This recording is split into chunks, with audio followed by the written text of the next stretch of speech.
Well, you sports fans out there, welcome to the sixth installment of the Hot Seat Sports Talk, the revival. Last week we had Benny Fowler on the show, and this week we have one of Benny's teammates, Mr. Kyler Elsworth, from that 100th Rose Bowl championship Spartan team. Kyler, good to have you on. Good to see Good to be you. here. All right, let's get into the questions. So, Kyler, where did you go to high school, and what sports did you play in high school? Yeah, so I went to a small school called Goodrich, which is towards the Flint area. We're kind of smushed right in between Grand Blanc and Davison, which are the bigger schools around us.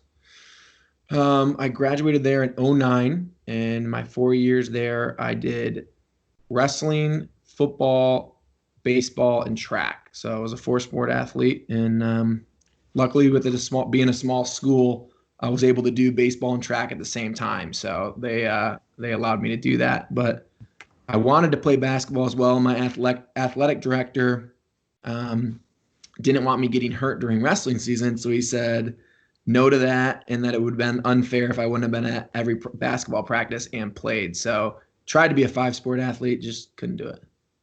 Wow. Four sports is a lot. Wow, pretty athletic. Trying to be five sport, I couldn't even imagine trying to play five sport in high school. I was just one sport or two sports at the most, so I couldn't imagine playing five. So, in high school, if you want to talk about either just football, all the sports that you played, what were your positions in high school? Yeah, so for football, we only had 23 kids on our varsity team. So I was we kind of ran like a 3 running back offense at times. We had a big run game until our quarterback, Joe Boyster, had my senior year. Joe Boyster was our quarterback. He was a junior. He ended up coming to Michigan State a couple years later. But anyways, I was at running back, wide receiver, defensive end, linebacker, safety. I mean, I kind of played everywhere. There were games, I didn't come off the field, with special teams and everything. So with 23 kids, I kind of got a lot of freedom to play a lot of different positions. For baseball, I was a pitcher and a center fielder. Okay. In track, I ran the 110 hurdles, high jump, the 4x4, and the open 4.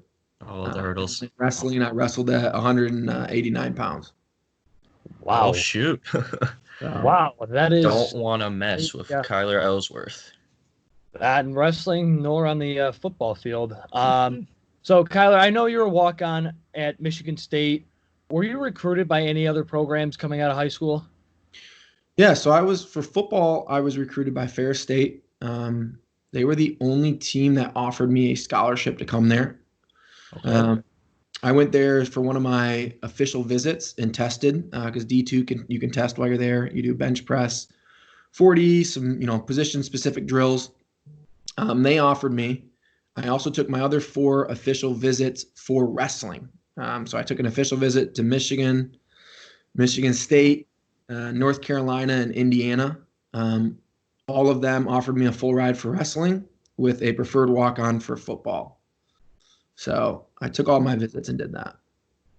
Wow. So a quick follow-up question to that. How come you did not take any like the Ferris State or the other wrestling offers and instead attended Michigan State?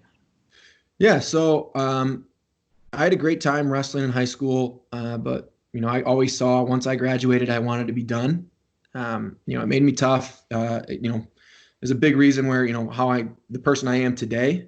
But for me, my heart wasn't in it like football was, and so I really wanted to play football, which is why I did take that Ferris State visit. That was the only person that was interested. I thought that might be where I was going, but with the wrestling background, I was able to get my foot in the door and really have an opportunity to get in front of the football coach while I was on my visit. So after I sat down with D'Antonio in his office and talked to him,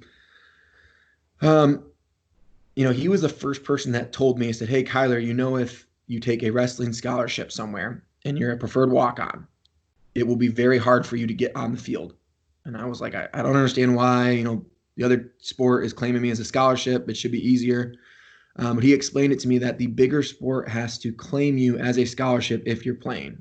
And so what that meant was I wouldn't have been able to step on the football field if I was on scholarship until the football team was going to claim me as one of their scholarships. And so The reason that is because years ago, what people were doing where they were going on, maybe a track scholarship, and then they were going and playing football, and it was kind of a way around, getting more than the scholarship allotment they were getting for football. Okay. So D'Antonio basically was the first one to tell me that and how it worked. And he was just honest with me and told me that, listen, we have guys that are on scholarship. We have money invested in them, from a recruiting standpoint, that they're going to get an opportunity. But at the end of the day, the best person's going to play. And if that's you, then, that's you. So I really left his office feeling good and kind of knew that was the place for me. It was just over an hour away from my hometown, and really fell in love with the campus. I couldn't agree with you more there. That Michigan State campus is great. Yeah, I love that it's, a college campus. Ann Arbor's in the middle of a town. It's more families, a bunch of people. Yeah. I like being, excluded in our college campus. You really feel like you're in a different world that, the outside world doesn't exist. Oh, I felt that the 5 or 6 months I was there this freshman year. It was completely spectacular. Can't relate to Michigan State. I mean, I visited a few times. I can totally relate to it's a huge campus. For my own academic, could not go to that campus. It was way too big for me. So need a scooter. I got my scooter my junior year, or my third year there, and that was a huge thing. Huge. What about taking the buses? Did you like the CATA systems, or? I never took the bus for classes ever. I took the bus on my recruiting visit, and I think I took the bus to a Lugnuts game. Besides that, I rode someone's bike. I don't even know whose bike it would have been. A bunch of bikes. I walked, and so there's a lot of times that's a big campus that you're walking around. So that was my birthday, Christmas present, like everything all rolled into one. My junior year, I was like, Dad, I need a moped. I feel like I have to go the same route. Yeah. So if you're able to explain more about the walk-on process for MSU, like, can you tell us more about, like, if there's anything more into it about, like, what happened with you there in the walk-on process? Yeah, so I touched upon a little bit. My high school quarterback, Joe Boyster, was an Elite 11 quarterback. He was a year younger than me. And actually, MSU came to watch him play in the game. And it was Harlan Barnett was the coach then who came. They had offered Joe already. And when he was there, I got a chance to talk to Coach Barnett. And to this day, I'm pretty sure that, they gave me a preferred walk-on spot in hopes that Joe Boyster would come to MSU as a quarterback, come there. And so I'm, pretty sure that I was given an opportunity in hopes that we'd get this Elite 11 quarterback who was, a top, recruit at the time for the following year. So that got me a chance to get in front of Coach Barnett and kind of showcase some things at that game, as well as, be in the talk of getting a preferred walk-on, because there's a walk-on and there's a preferred walk-on. The only difference is preferred walk-ons go to camp with the team. The regular walk-ons have a tryout, and they come in a few weeks into the season. So once I got offered the preferred walk-on spot, came there, did camp, came in as a fullback. With the coaches I talked to, they said, listen, the best chance you get on the field early is at fullback. We don't really have, a solidified fullback position at that time. A guy that we used to call Traps, his name was Jeff McPherson, was a fullback the year before I got there. And he had just left. So it was kind of a position that needed to be filled. So I came in as a fullback. I was probably like the 16th guy in the running back room, sitting in the far back. And I kind of knew that, I wasn't going to get a ton of looks. So that first year, there's not a lot of teams that run a ton of fullbacks. So I kind of stood on the sidelines during scout team. The scout team special teams goes to the defensive players first. So I wasn't on a ton of the special teams stuff. So I kind of stood there in the cold on the sideline with my roommate at the time, Casey Blackport, and thought, there's no chance they're going to bring me back next year. I literally have done nothing. I'm just standing here on the sideline cold. I feel like I do nothing right. So it wasn't till spring ball that Coach Narduzzi asked me if I wanted to make the transition over to linebacker. And with a smile on my face, I said, I cannot wait. Let's go. Yeah, so when you were trying out, when Coach Narduzzi switched you from a fullback to a linebacker, when you were trying out, did you know like how many available spots were for available for linebackers on the team, and how many people were trying out the same time as you for those linebacking spots? So I switched over during spring ball, so I already knew everyone that was on the team. I knew who had played in the positions the year before, um, but I knew I had a better chance moving over to linebacker, at least getting on the field with special teams. And linebacker was more so suited for myself. I wasn't a ball carrier, even as much as I wish I was a running back. I'm not. I'm not a receiver. I'm not a quarterback. Linebacker's where I was comfortable. I liked to tackle. I liked to hit. That's where I felt I could showcase my talents the best. So moving over there, I knew it would be an uphill battle. At the time, we had Greg Jones was over there, All-American. Gosh, who am I thinking? At that time, it just left was Eric Decker. Or another guy was who am I? I'm missing somebody here. It'll come to me. But anyways, I knew we had a deep linebacking core that I could learn from. And then coming in the following season was Max Bulla, a legacy person. Yeah. Who I knew coming in was going to be ahead of the game where I was when I was a freshman. So I was happy to make the transition. It was still a deep room at the time, but I knew eventually I'd get on the field with special teams and be able to slowly work my way up, which I did. All right, so just a quick one. When you're on special teams, did you play on kickoff return, kickoff, punt return? What were your early roles on special teams? My very earliest role was just on the kickoff team. That was the only special team I was on going into my sophomore season. So redshirted my freshman year. I come in, moved over at linebacker, and the only thing I'm on is kickoff. And I'm a scout, or I'm still a walk-on player. The very first game we play is against Western Michigan, which was actually my brother's alma mater, who had left the year before. And the very first thing of the game, we the coin toss, and we're on kickoff. So of that season, my sophomore year, my very first play, the very first play of the season was a kickoff team that I was on, and I came down and made the tackle at like the 15-yard line, and I was on cloud nine, thinking, this is awesome. I'm gonna, playing my first game at Michigan State, and I make the very first opening tackle, and it was kind of a storybook thing because my brother played for the other team. I was a little bitter that I had no MAC offers, so I came down and made a big play and was super excited. And then slowly throughout that season, I worked my way onto kick return on the front line, and then that's not easy. I think maybe I made it on to punt return that year, but not punt. So I slowly was accumulating more and more roles on the special team side, and that was kind of the way I saw myself.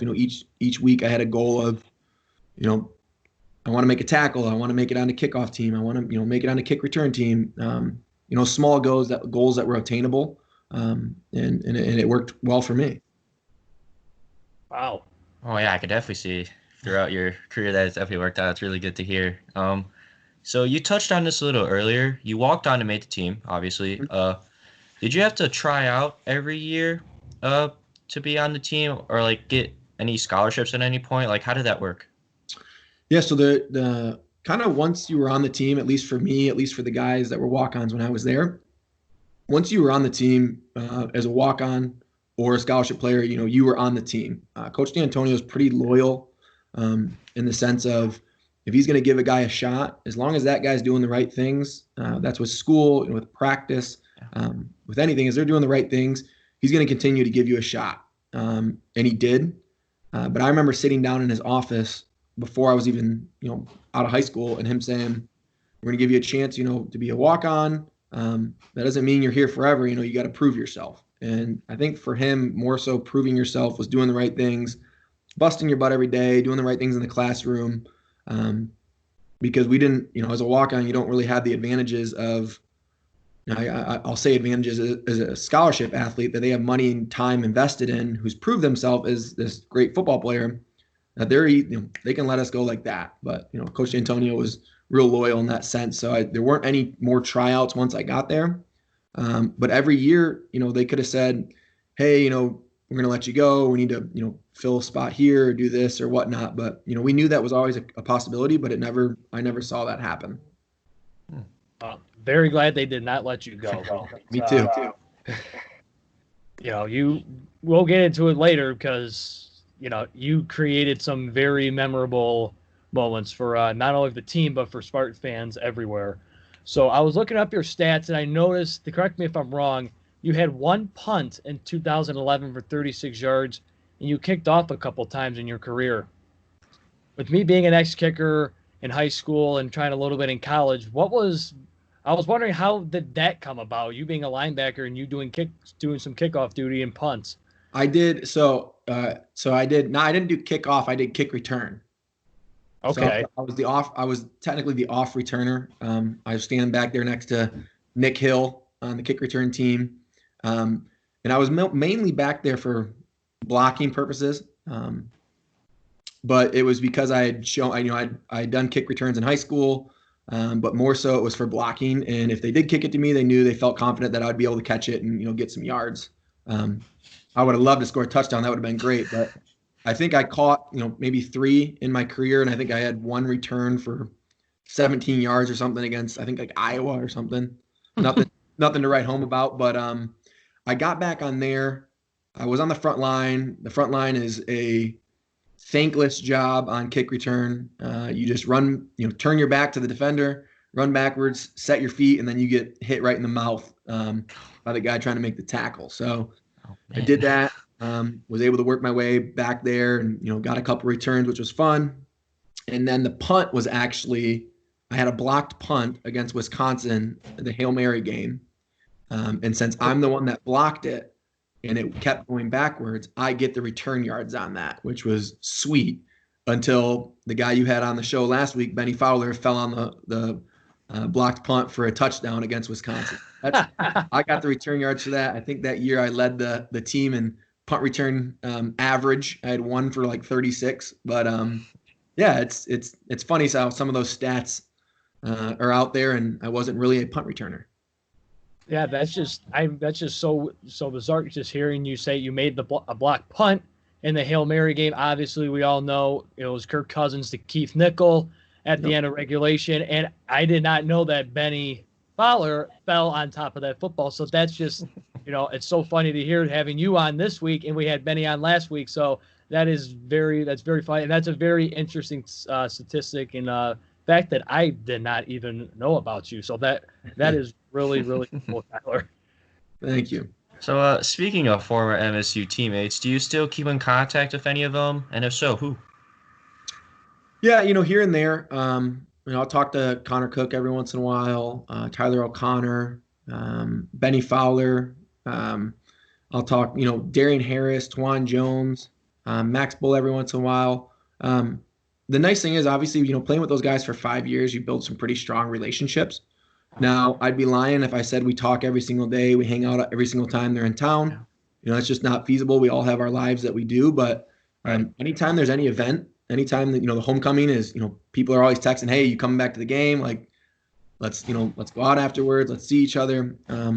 My former roommates, I talk to, on a weekly basis. We were all walk-ons at one point. But yeah, it's really cool to, for instance, another guy I don't talk to all the time is Kirk Cousins. I don't talk to that guy, barely so often, but if I text Kirk, Kirk texts me back within 24 hours. Another guy who was, my quarterback when I first got there, who I used to run routes for on Munn Field. After practice, we'd go out there with his high school quarterback coach. He'd come up and I'd run, Oh, that's cool. Any route he needed and play catch with them for a few hours under the lights. And it was one of the, the coolest things I got to do that, not a lot of people knew. And he was a big part of the reason why I got my chance with the Washington Redskins. Really? I'm pretty sure, I tried out my pro day as a fullback and a linebacker just to show versatility. And the Redskins, saw the versatility, saw my, I was able to catch out of the backfield and run a little bit. And I'm pretty sure Kirk stuck his neck out there and said, yeah, he used to run routes for me. Kirk was always impressed with me, catching balls and everything. Now, I'm not saying I was a Division I wide receiver, but, I was good enough to, play catch with Kirk, run some routes, and, at least show some skills that, not a lot of people knew that I was able to do, which is cool. Wow. That's really cool. That's really cool. You like that? Yeah. You like that? Yeah. So, what was it going back to Michigan State? What was it like to have Pat Narduzzi as your defensive coordinator? Obviously, he's now the head coach at Pittsburgh. So, looking back at it, what was it like having Coach Narduzzi as basically your head guy? Obviously he is a guru in what he does. He is a unique person. He can be tough, but fair. I loved playing for him because of, his knowledge of the game. I love playing for Mike Tressel because of how far they brought me as a player. I got there as a guy who knew there's the ball, go tackle the guy with the ball. I never, studied football super hard in high school. I was just, able to do it and didn't understand, schemes and stuff. So it took me a while to understand those things, talk the, football language, as we would say, to be able to, tell the coach, what was exactly happening on the field. But being able to play with, Coach Narduzzi was awesome. I think once I played after college and played up in Canada for a little bit with some other defensive coordinators, I really was able to see how good of a coordinator he was and what we were able to do and how awesome that was. Because at the time, you don't really think what you're doing. You're like, I'm used to it. You see it all day in practice. Darquez Denard playing one-on-one coverage and Trey Waynes playing one-on-one coverage, and what we're able to do up front because of that. And then you go elsewhere and you see it's not that easy to put a corner on an island and put more people in the box. And our blitz schemes that I kind of took for granted in college. Like, yeah, that's what we do. It's easy. Everyone knows that. But as a defensive coordinator to map that up and get those type of players on the field and expect that talent out of us, I think I learned how special he was as a coach, as a coordinator after my time playing, because I kind of almost took it for granted. I took it as well, yeah, that's just what he does. That's him. To step back and realize not everyone can do that. That's not, that's a special person to get that out of 11 players. Absolutely.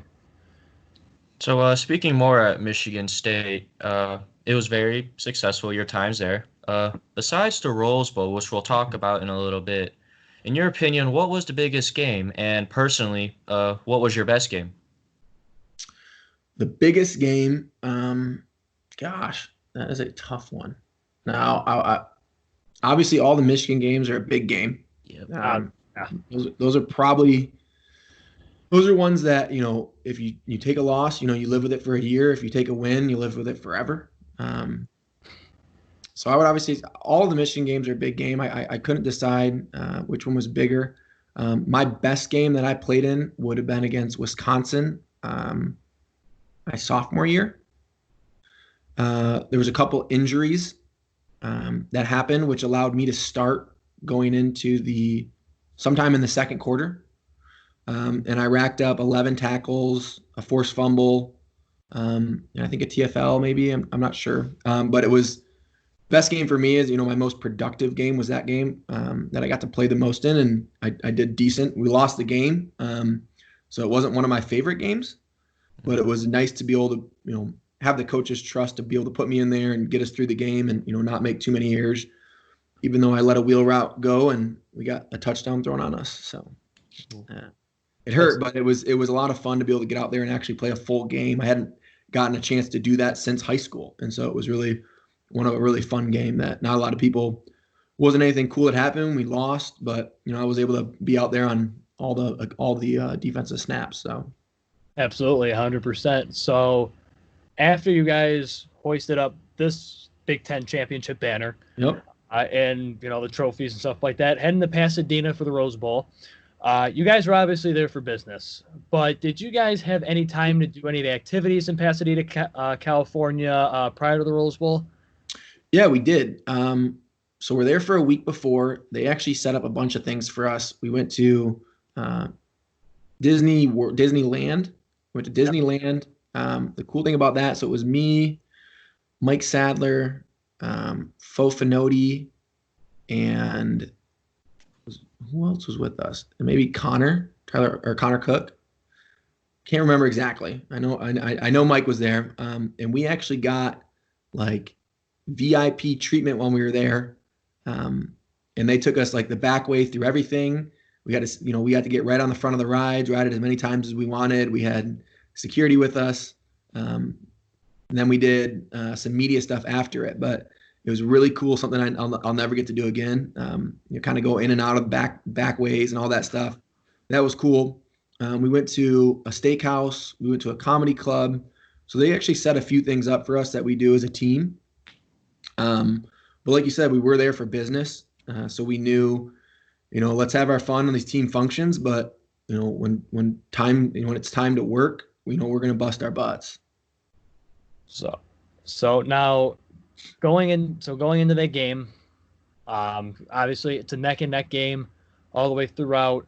It's 24-20, you guys. I'm trying to set the stage here for people who who didn't watch, who don't know the game. So it's 4th and 1 for Stanford. You and Darian Harris are the linebackers, and you jam Stanford's fullback and make as they would be called after the stop. Tell us what was going through your mind before, during, and after that play. And did you know immediately, as soon as you tackled that guy from Stanford, that he was short and you guys clinched the Rose Bowl? Yeah. So before the play, as we're running out there, I remember, telling the DBs, listen, make sure they don't throw it on us. So, don't get caught, and, don't give up a big one here. Everyone do their job. That's what's got us to this moment. Let's just to continue to do our job. I was very comfortable in that moment. That was our short yardage package, which I had been doing for 4 years or 3 years now. So I kind of went to Pasadena thinking, those are the only defensive snaps I'm going to get is on our short yardage package. So I moved back over to outside linebacker. Darian Harris came in. I had a pretty good idea of, the options of plays that they've ran in that area of the field and that short yardage position. So I had a good feeling for it. There was actually a play that someone synced up from practice where I did the exact same thing and kind of jumped over a pile of people and made a tackle on my buddy who was the fullback, Matt Rea. But yeah, as soon as, you're out there and, they're going through their cadence, your heart's beating. Obviously, this could be the game-ending tackle because we can take a knee in on the game after that. So I was pretty nervous, but I knew if everyone did their job, we'd be fine. As soon as the play went off, was fortunate enough to see kind of what was going on, and kind of took a leap of faith. I knew if it was handed off, the only way to make that tackle was to leave my feet. Was fortunate that Darian Harris was to my left, Shalik Calhoun was to my right.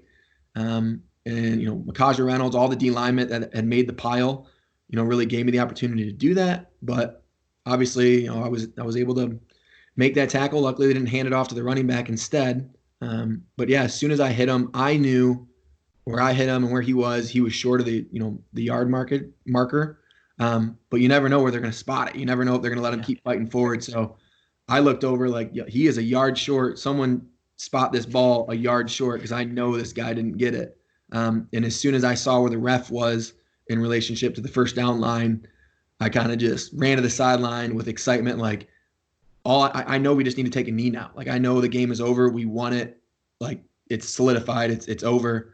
But obviously you don't want to, count your chickens before they hatch. Let's wait till the last seconds tick off that clock. You never know what can happen. But yeah, it's a pretty surreal moment. It's something that you wish you could always encompass as like your last career play that you would make. And it's not often that it gets to happen, but I was very fortunate to be a part of that with, all the other guys on the field, and, in that tackle with Shalik and Darian and, everyone else that was involved. So it was pretty awesome. Yeah, talk about ending your collegiate career on a high note. Very high note. Something that I'll never forget watching, and I bet you Spartan fans, around the world will never forget as well. So to clarify more with that play though, real quickly, like, did you know, like, was that play just like a reaction for you to tackle him, or like were you put into that game just to plug up the running lane no matter what? Yeah, so Coach Tressel, our linebacker coach, always used to say, anticipate, don't guess. And so what that was is don't just assume that's what the play is and then, go and dive over the top. Maybe anticipate that it's going to happen, but, before you leave your feet, because there's no changing direction, you better for sure know that that ball's there. I had a pretty good idea. They only had, so many plays they ran in that short yardage offense of theirs. And so as soon as I saw it, I just kind of reacted. And like I said, dove over the top, was fortunate enough to, hit him square. And I mean, probably wouldn't be having this conversation if they flipped it to the running back or handed it to someone else or QB sneak. So, but what I did, I anticipated, what I thought it would be. And then I reacted as soon as I knew, and was fortunate that I was in the right place at the right time. Yep, absolutely.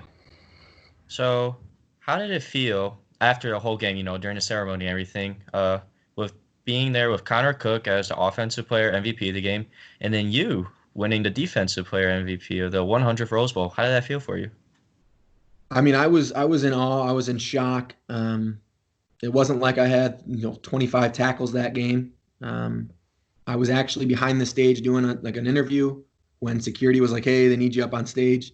And the first thing I said to him was, "No, I'm good. Like, I didn't go up on stage at the Big Ten Championship. Like, it's kind of crowded. Like, there's people up there that, are deserving of it. No reason for me to be up there." And he's like, "No, you need to be up on stage." I was like, "I'm good. Like, go ahead. Like, don't worry about me. I'm going to finish this interview." And he's like, "Well, you're the defense MVP. They need you up there." And I was like, "Wait, what?" I was like, "Say that again?" So, that was pretty shocking, going up there and doing that. I know in the interview, I think I repeated myself like 4 times because I was so excited to barely hear myself speaking. But just to be up on that stage, share it with, Connor Cook, Coach D'Antonio, all the greats that have, been up there before. I grew up thinking of the Rose Bowl as USC playing Texas. Yes. When running back from USC at that time was Reggie Bush, and then Vince Young was the quarterback. And I remember watching that game, like, these guys are studs. Like, this is the greatest thing I've ever seen. This is the top of the top. Like, it doesn't get any better than these players. And still to this day, of course, I think of Michigan State and us winning the Rose Bowl. But in the back of my head, I still think of, that game that, I want to say it was 2005 that game happened, maybe 4. I remember thinking, like, that's a Rose Bowl game. And to be in that talk of people I idolized and looked up to now, and to be on that stage and share that same stage they've, once stood on, was just so cool and so surreal. And it's got me, springboarded me to do a lot of things that I would not have gotten to do otherwise. Absolutely. I mean, that Rose Bowl is compared to so many other the greatest Rose Bowls, and it's probably up there, in my opinion, probably top 5 of all time, greatest Rose Bowls ever. So, let's see. So after the game, after the ceremony and confetti comes down on the field, and you guys are celebrating, the hats and stuff, the hats and T-shirts come out. Did you keep, or do you still have the roses that they gave you after the game? And do you still have, like, your championship hat, shirt, towels, confetti, champagne bottle, etc.? Yeah, so I have actually in a shadow box at my parents' house, like ticket stubs, news clipping articles, and one of the roses. I think the rose is actually from the Big Ten Championship game, though. I think I gave my rose from the Rose Bowl to my mom at the time. I don't know if it's that one or if it's my Big Ten Championship rose that we had. But yeah, we got a lot of swag from that game: towels, shirts, shoes, watches, rings. I kept as much as I could of anything I could. Hats. I think I gave one of my hats away to a friend of mine that I signed. But besides that, I kept my fitted hat. It was one of my snapbacks that I ended up giving away. But yeah, it was. We're pretty fortunate to play at Michigan State and get an opportunity to go to the Rose Bowl. And They did it up big. The Rose Bowl did it up big. MSU did it up big, supplying us with the stuff we needed, as well as a lot of cool stuff and memorabilia that we'll get to wear for years and look back on and remember all those good times. So been pretty sweet.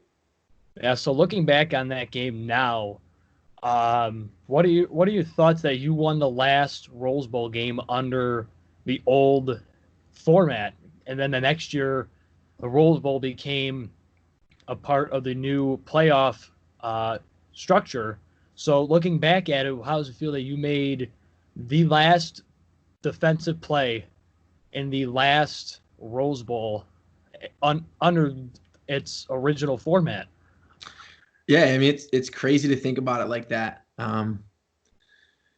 It's always funny. I don't think too much about it until I have a friend of mine or someone I know that goes to Pasadena and they visit the Rose Bowl while they're there, and they send me a picture of the plaque that has 2014 offense MVP, the coaches, defense MVP, and they send it to me and they're like, what you did was amazing. It'll go down in history, and that's when I kind of step back and remember to think to myself, like, I was so fortunate in having the opportunities I had, and some luck, some skill, some hard work, whatever it was, to be able to stand up on that podium, to win as a team. We were very fortunate, and it's crazy to think that there will not be another Rose Bowl like it was, like you said. There'll still be a Rose Bowl game. It rotates with the playoffs and stuff like that, but yep, like you said, it's different, and that's the last of what it used to be. So it's crazy to think that that's the last one. I'm sure it'll pop up in some trivia question sometime, who made the last tackle or whatever it was. So it's cool to think of it like that. Absolutely. Oh, so again, talking about the Rose Bowl, like, you were a Rose Bowl champion, defensive player MVP. I mean, that's something not a lot of people can say for yourself. How did that play specifically and that game just change your life, not only football, but like around campus or like even up to this day? Yeah. So before I went to the Rose Bowl, obviously I didn't know how much I was going to play. I really just kind of thought of it, this would be my last game. I really want to win, like the Rose Bowl. I don't care how we do it. I just want to win. And my chance, I'll do my pro day. My chances of getting an NFL shot are pretty slim to none. I don't have a ton of game film as a linebacker. So I was pretty content with, I was going to try, but, I was also realistic and there might not be an opportunity. So a complete 180, I get an opportunity to start in the game. I become the defense MVP. I make a big tackle. I get a bunch of publicity, which gives me an opportunity to get an agent for the NFL, gives me an opportunity to go train in Arizona, gives me an opportunity to showcase more of what I did and get some film. And then, a couple NFL teams took a chance on me and gave me an opportunity to come there as a mini camp. So I don't think without that play, without that game, without the publicity that came with it, I would have been an unknown person that most people, didn't know, and I was okay with, because I was part of a team that, won a Rose Bowl. I was going to be okay with that. And I think it was a complete 180, gave me an opportunity to do a lot more things outside of football, some charity work, some fundraisers. I mean, also to continue to play up in Canada, tryouts with the Ravens. Really? Wow. Video podcasts, whatever it is, interviews. I still get called, by some of the news stations to do some interviews on, Coach D'Antonio when he won his 100th game. And it's crazy to think, without that Rose Bowl play, no one's going to call me to ask how a walk-on, who made a few tackles, it feels about Coach D'Antonio leaving. So it's a complete 180. It's not like, I went from a nobody to now I'm famous and I have all this money. That's not what I mean by it.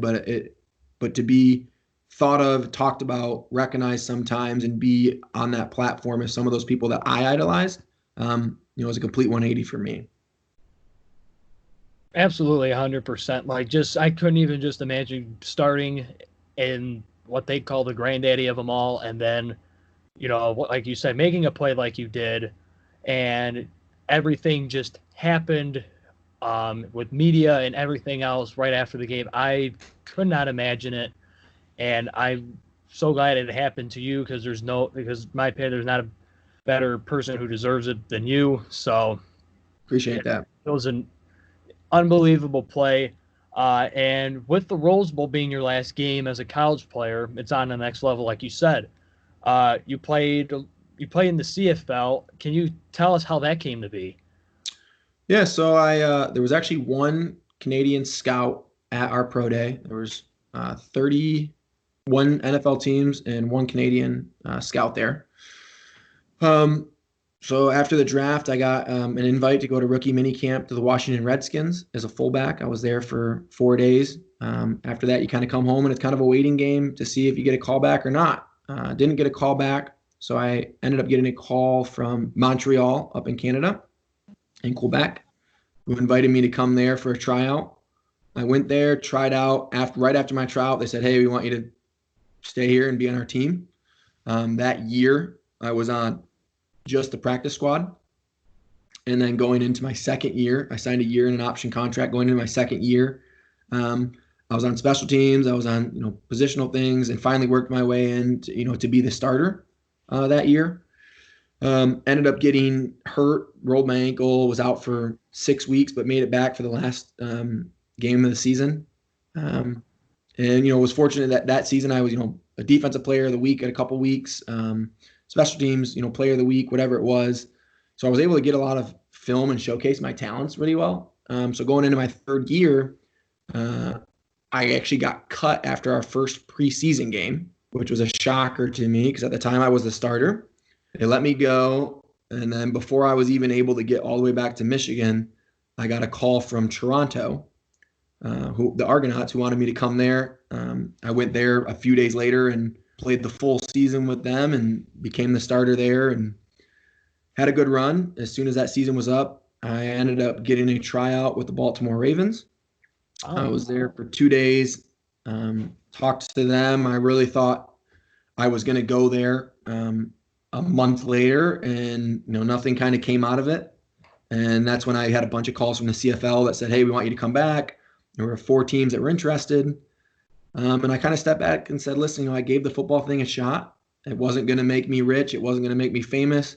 And I think it's time for me to start in a career that I can really, start working towards retiring, because I don't want to work till I'm, 100 years old." And so I was happy and content with walking away on my own terms.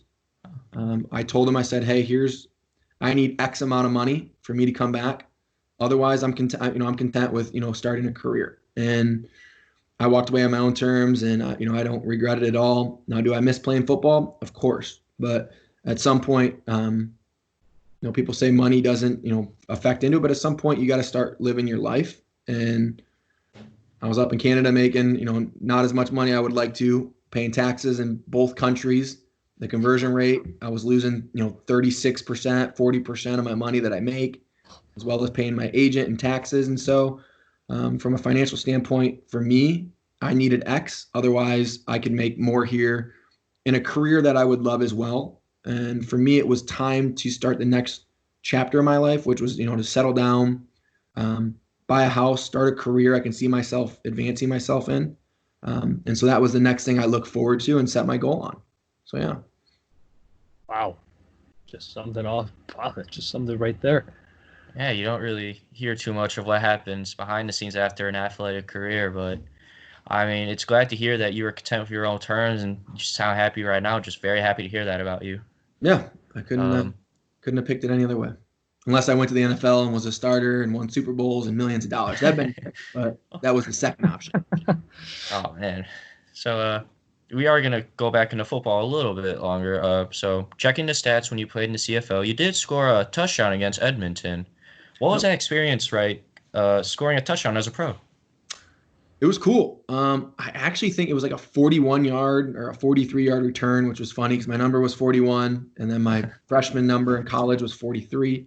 But honestly, it kind of took me back to a clip that you guys actually shared, was within one of our green and white games, where Riley Bulla actually fumbled the ball, and I picked it up and scored it for like a 40-yard touchdown. At the time you scoop it up, it's just kind of habit that you practice every day, a scoop and score. We practice all the time in college, in the CFL as well. And it doesn't really hit you that like, dude, you just scored points for your team to potentially win a game. Like, That doesn't happen very often. Right. So it's really cool. It was really cool to, score. It wasn't a thing that you always think going into a game like, oh, I'm going to score a touchdown. It's not like a receiver of, I want to catch a touchdown pass there, or a running back, I want to, run a touchdown in. Or corners and stuff like that. Yeah. Right. Mine was, I want to get a sack. I want to get a TFL. I want to get a pass breakup, whatever. I want to get a pick, whatever it is. You don't think I'm going to score today. So it's really cool when it finally does happen. And with the internet now, I can, you can go back and look at those plays, which is really cool to, see. You guys posted it. It was probably the first time I had seen myself score in that green and white game since, the week that I did it. So it was actually really cool to see those things again. So that's great, Kyler, and we enjoyed having you on the show. One last thing, I'm fortunate enough to own a pair of your cleats, but these things are in a bit of unusual shape, and I know the story of the cleats because you told me in person, but could you tell, like Brian and everyone else, how the bottom of your cleat ripped off, and just how did these cleats come about, and where did they come from? Yeah, I know nothing about that. So funny, the pair you have right there, I actually just threw away 3 more just like that. That pair you have right there was actually one of my CFL when I played professionally cleats, and I actually went to, which you were there, I went to a 7-on-7 fundraiser. A year ago, just over a year ago. Yeah, this past July. Yeah. Yeah, and I wasn't going to play. I had tweaked my hamstring, kind of messing around. But as soon as I got there, I couldn't not play. I was like, I got to play. Threw some cleats on that were in my car that I actually had. And I actually, just from, running and cutting, I completely blew out the bottom of the shoe. Completely tore off just like that in the middle of the game. So I played the series with the shoe with nothing on it, which was like a slipper. Yeah, because it looks like a slipper. Ran back to my car. Luckily had another pair, threw those on. Ended up kind of breaking those as well. But after the game, I was like, it wasn't new to me. I've torn the bottom off a few shoes. I did it in our flag football league that my brother and I play in now. But we actually had a Mike Sadler Foundation event the following day, and Aaron and I ran into each other. And I told him, yeah, of course, I'll totally give them to you. So we came back to my car, and I wish I had a nicer pair of cleats to give you, but all my cleats are pretty beat up from playing. But yeah, it's just something that I think because I'm getting fat that I break my cleats now. Come on, hey, that can't be the case, but. Those cleats definitely, I'm looking at my case right now. Your cleats are right next to Darian Harris's cleats that he wore in the Big Ten championship game. I have those next to Bryn Forbes' game-worn tennis shoes from when he wore at Michigan State. So, oh yeah, and you probably got more swag than I do. I bet he does too. On the bottom is Ezekiel Ansah for the Detroit Lions when he played. He gave me his cleats, Matt Prater's cleats, a Stephen Tolick cleat, and a Cliff Averill cleat. So all those cleats are in one case. So you are enshrined with royalty. You are part of royalty in my collection. So that's awesome. With that, we are so grateful, Kyler, that you joined us this week. We hope that you're staying healthy, that you're staying safe. Stay safe. During these unprecedented times, and we sure hope that maybe one day that you can pop back on with us just to check back in with us and maybe float us Kirk Cousins' number so we can get him on. Just so. All right. I'll run it by him. I appreciate you guys having me. I had a great time. Anytime you guys want to do it, let me know. Thank you so much for joining us. Thank you so much, Kyler. You guys have a good one. You too. Thank you. Take care.